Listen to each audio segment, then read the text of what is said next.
మీకు ఇప్పుడు నేను 3 టాపిక్స్ గురించి చెప్తా. అందులో మెయిన్‌గా మనం స్నాప్‌లో వచ్చిన అప్డేట్ గురించి అండ్ అలాగే యూపీఐ చేంజెస్ గురించి అండ్ థర్డ్ థింగ్ వచ్చేసి ఏంటంటే ఇన్‌స్టాగ్రామ్‌లో వచ్చిన కొత్త లొకేషన్ అప్డేట్ గురించి చెప్తాను. ఈ వీడియోని ఎక్కడ స్కిప్ చేయకుండా లాస్ట్ వరకు చూడండి. కొత్తగా మన ఛానల్‌ని ఎవరైనా చూస్తూ ఉంటే సబ్స్క్రైబ్ చేసుకొని పక్కన ఉన్న బెల్ ఐకాన్‌ని ఆన్ చేసుకోండి.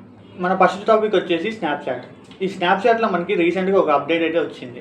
అప్డేట్ ఏంటి అంటే మనకి అంతకుముందు స్టోరేజ్ డేటా అనేది అన్‌లిమిటెడ్ ఉండేది. బట్ ఇప్పుడు దాన్ని తీసేసి 5 జీబీ మాత్రమే పెట్టారు. సో మీ డేటా అనేది 5 జీబీ కంటే ఎక్కువ అంటే మీరు ఫీ పే చేయాల్సి ఉంటుంది. సో మీరు ప్రీవియస్‌గా సేవ్ చేసుకున్న డేటా అనేది డిలీట్ అవ్వకముందే ఏం చేయాలో చెప్తాను చూడండి.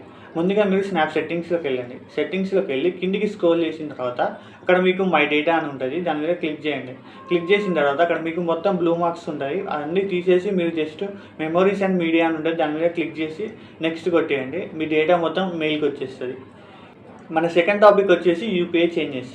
ఈ యూపీఐ చేంజెస్ ఏంటంటే మనం ఏదైనా పేమెంట్ చేసినప్పుడు యూపీఐ పిన్ ఎంటర్ చేస్తాం కదా, అట్లా యూపీఐ పిన్ ఎంటర్ చేయకుండా మన ఫేస్ రికగ్నైజ్ అన్నా లేకపోతే బయోమెట్రిక్ అన్నా పెట్టుకొని పేమెంట్స్ అనేది చేయొచ్చు.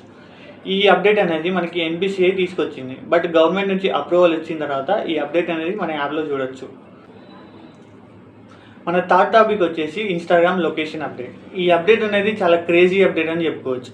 ఎందుకంటే ఇప్పుడు ఎవరన్నా వేరే కొత్త లొకేషన్కి వెళ్ళి అక్కడ వాళ్ళు రీల్స్ కానీ పోస్ట్ కానీ చేసిందనుకో, వాళ్ళు ఆ రీల్స్లో లొకేషన్ని ట్యాగ్ చేస్తే వేరే ఎవరైనా చూసి ఆ లొకేషన్కి వెళ్ళాలనుకుంటే వాళ్ళకి ఈ లొకేషన్ అనేది ఈజీగా దొరుకుతుంది.